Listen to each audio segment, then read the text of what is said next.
Hello everyone, this is Jim coming at you from Outdoor Pro Shop in Cotati, California, and today we're continuing our crab video series.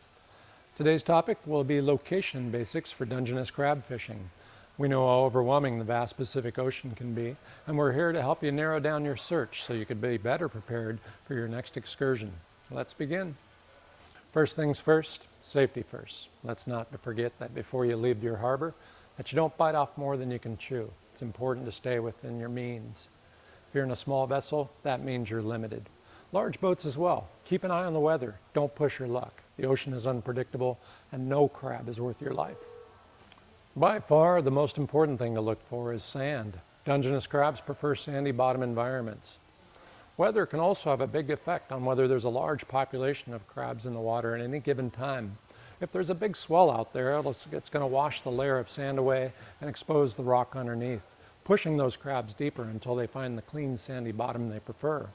Normally it'll take a few days for calm weather for the sand to fill back in after a period of large swells, so keep a close eye on the weather and adjust accordingly. So while running your vessel in shallow water, we'd recommend trying the outer bays and calm areas near the harbors. These type of areas provide protection, making the crabbing a lot easier while in a small boat. A perfect weather scenario leading up to your crabbing trip would be a series of calm days, so that gives the ocean time to settle down and for the crabs to move back in. So if you find yourself running in a larger ocean-worthy vessel, we'd suggest you fish as deep as possible, as deep as 100 to 250 feet where it's more productive. You'll also find there's less competition and the crabs are more abundant. In addition, the swell will have less of an impact simply because the depth won't stir up the bottom as easily. Crabs are scavengers. They don't want to have to work so hard for their food. It's much easier for them to find this food where it's settled and not stirred up. The best way to locate these areas is to look for deep sandy flats. And the easiest way to find these areas is using maps. We like to use Google Earth. Look for soft, smooth flats. Stay away from jagged reefs, as shown here. Once you've factored in all this and you think you've got it narrowed down to a good general area, you're ready to head out. There's a lot of factors in choosing where to place your pots. Make sure you're well prepared and have enough line. We suggest having at least 25 feet of extra line. So if you're fishing in 75 feet of water, make sure you have 100 feet of line on your trap. It's also helpful to have good sonar to help you decipher hard rocky bottom from soft sandy bottom.